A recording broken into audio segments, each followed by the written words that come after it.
Assalamualaikum warahmatullahi wabarakatuh. Perkenalkan, nama saya Ilham Akbar Aziz. Di sini saya akan menjelaskan tentang perbedaan antara cuaca dan iklim.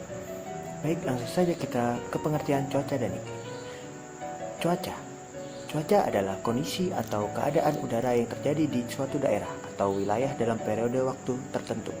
Cuaca dapat berubah-ubah dalam waktu singkat, yaitu hanya beberapa jam saja, dan ditandai dengan perbedaan siang dan malam. Cuaca terjadi karena perbedaan suhu dan kelembapan udara yang terjadi antara suatu tempat dengan tempat lainnya. Ilmu yang digunakan untuk mempelajari tentang cuaca adalah meteorologi. Di Indonesia terdapat lembaga yang khusus mengamati cuaca, yaitu Badan Meteorologi, Klimatologi, dan Geofisika yang berpusat di Jakarta. BMKG bertugas untuk mencatat, mengamati aktivitas udara meliputi suhu dan tekanan udara, curah hujan, angin, serta aktivitas awan.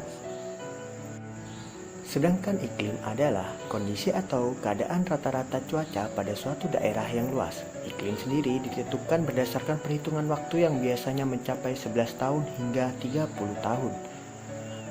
Iklim pada suatu daerah dipengaruhi oleh letak geografis dan topografi wilayah tersebut, yang artinya perbedaan iklim pada suatu daerah dipengaruhi oleh posisi relatif matahari terhadap daerah tersebut di planet bumi. Setelah mengetahui pengertian dari cuaca dan iklim, selanjutnya kita akan ke perbedaan cuaca dan iklim. Cuaca dan iklim mempunyai perbedaan yang sangat mendasar, yaitu luas wilayah cakupan dan waktu pengamatan. Dari dua perbedaan mendasar tersebut, dapat disimpulkan perbedaan cuaca dan iklim sebagai berikut.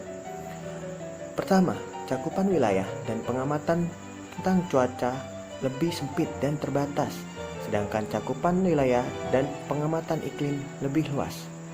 Kedua, waktu pengamatan terhadap cuaca di suatu daerah dapat dilakukan selama 24 jam, sedangkan waktu pengamatan iklim dilakukan selama kurun waktu 11-30 tahun.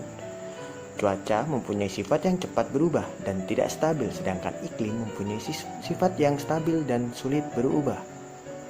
Perbedaan keempat dan yang terakhir, prediksi mengenai cuaca mudah dilakukan, sedangkan perakiraan iklim sulit dilakukan. Hal ini dipengaruhi tentang waktu pengamatan yang cenderung lebih lama pada iklim, yang membuat prediksi sulit dilakukan. Mungkin sekian itu dari video dari pembelajaran kali ini.